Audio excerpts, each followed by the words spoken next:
तो एक active partner हो या डेजिग्नेट पैसिव पार्टनर हो, दोनों हाल में वो डेजिग्नेटेड पार्टनर हो सकता है और दोनों के ऊपर ही सेम लाइबिलिटी होता है, सेम सब कुछ होता है। नेक्स्ट क्वेश्चन है हम लोग का, LLP रजिस्टर्ड इन सिंगापुर। हम लोग का एक LLP है जो सिंगापुर में रजिस्टर्ड है, is proposing to establish the place of business in Mumbai. तो वो अपना बिजनेस मुंबई में सेटअप कर सकता है। ये आ जाता है फॉरेन LLP के अंदर। The central government may make rules for provision in relation to the establishment of a business by foreign LLP within India and carrying on their business. Foreign LLP के अंदर सेंट्रल गवर्नमेंट कुछ rule बनाया है, अगर तुम्हारा LLP foreign में है और हम अपना बिजनेस सेटअप करना चाहते हैं इंडिया में, इसके ऊपर कुछ रूल्स बनाया है। A foreign LLP और फर्म और कंपनी में अप्लाई इन फॉर्म, उसको एक फॉर्म सबमिट करना होगा, फॉर्म नंबर 27 एक फॉर्म है, वो उसको जमा करना पड़ेगा टू द रजिस्ट्रार के पास, for reserving is existing name by which it is registered in the country of its regulation और incorporation and not allowed to any to LLP in India. अगर मतलब वो उसका तो अपना एक बिजनेस सिंगापुर में है, वो अपना एक LLP यहाँ सेटअप करना चाहता है, तो वो ऐसा कर सकता है, पर उसके लिए फॉर्म नंबर 27 उसको रजिस्ट्रार के पास जमा देना पड़ेगा और हम लोग के कंट्री में रजिस्टर्ड होना होगा। नहीं तो वो यहाँ पे भी करने लगेगा बिना कुछ फाइल किए, तो फिर इंडिया में उसी नाम का अगर 2 LLP हो गया, और वो हो नहीं सकता कि 2 LLP इंडिया में आ जाए, इसलिए उसको यहाँ पर भी अपना नाम को रजिस्टर करना पड़ेगा, रिजर्व करना पड़ेगा। Such reservation shall be valid for 3 years। यहाँ पे एक्चुअली क्या होता है, अगर खुद का इंडिया का ही रहता है रजिस्टर, तो बार बार उसको रिन्यू नहीं करना पड़ता है, हम एक बार रजिस्टर कर लिए हम लाइफ टाइम चला सकते हैं। बट अगर मेरा फॉरेन में है LLP और यहाँ पे हम बिजनेस सेटअप कर रहे हैं, तो वो परमिशन 3 साल तक ही एक्टिव रहेगी। 3 साल के बाद हमको फिर से फ्रेश एप्लीकेशन डालना होगा, फिर से फॉर्म नंबर 27 डालना होगा और फीस भी फिर से जमा देना होगा। मतलब हर 3 साल में हम लोग को अपना इधर जो इंडिया में बिजनेस कर रहे हैं उसको रिन्यू करना होगा, क्योंकि फॉरेन LLP है। A foreign LLP shall within 30 days of establishment of business in India। ये कब करना होगा, जब वो इंडिया में आ गया है फॉरेन LLP, तो आने के 30 दिन के अंदर उसको ये फाइल कर देना पड़ेगा। क्या जमा देना पड़ेगा, एक सर्टिफिकेट ऑफ इनकॉर्पोरेशन कि उसका रजिस्टर्ड है, वो जमा देना होगा। फुल एड्रेस देना होगा अपना रजिस्टर्ड ऑफिस या प्रिंसिपल ऑफिस का इन the country of it's incorporation, India में उसको वहां का सर्टिफिकेट जमा देना होगा।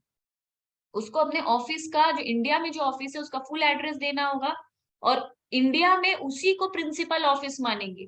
रियल में उसका प्रिंसिपल ऑफिस तो सिंगापुर में है, पर इंडिया में उस यहाँ जो उसका बिजनेस है उसी को हम प्रिंसिपल बिजनेस मान लेंगे। लिस्ट ऑफ पार्टनर्स जमा देना होगा, डेजिग्नेटेड पार्टनर उसमें से कौन है, क्योंकि डेजिग्नेटेड पार्टनर 2 ही हो सकता है, तो वो 2 का भी नाम देना होगा। नेम एड्रेस ऑफ 2 और मोर रेसिडेंट इन इंडिया, यहाँ पे अगर कर रहा है तो उसमें से एक रेसिडेंट इन इंडिया होना होगा, तो ये सारा चीज उसको जमा देना होगा। A practicing CS advise your client regarding the annual compliance requirement to be followed by LLP।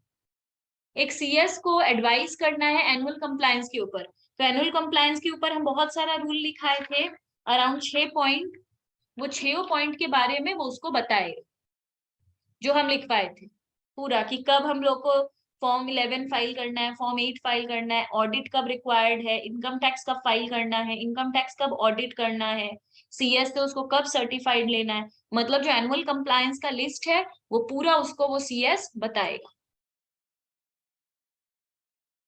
Financial statement of LLP are not mandatory required to be audited by a CA। बोल रहा है ऑडिट कराना compulsory नहीं है।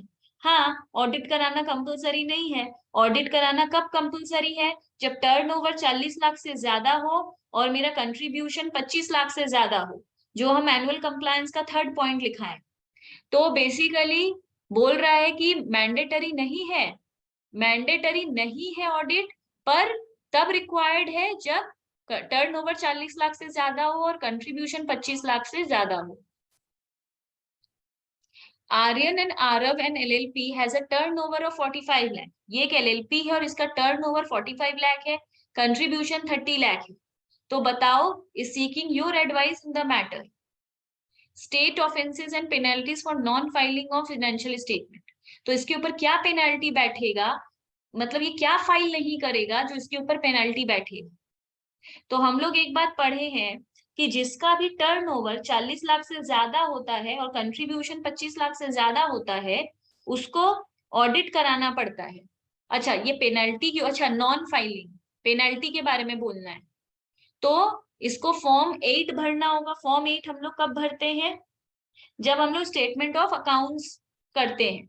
तो penalty कब इसके ऊपर लग जाएगा, जब ये फाइनेंशियल स्टेटमेंट नहीं भरेगा। फिर हम लोग को स्टेटमेंट ऑफ अकाउंट्स भरकर जमा देना पड़ता है फॉर्म 8 में। तो पूछ रहा है क्या पेनल्टी लग जाए।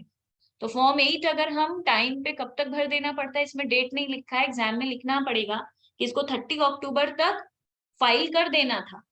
अगर ये 30 अक्टूबर तक फाइल नहीं करता है तो इसके ऊपर 100 रुपीज करके till the date of filing, जब तक फाइल नहीं करेगा तब तक इसके ऊपर पेनल्टी लगता रहेगा। ठीक है, तो ये चैप्टर का क्वेश्चन आंसर डिस्कशन भी हो गया है, 100% कंप्लीट है ये चैप्टर।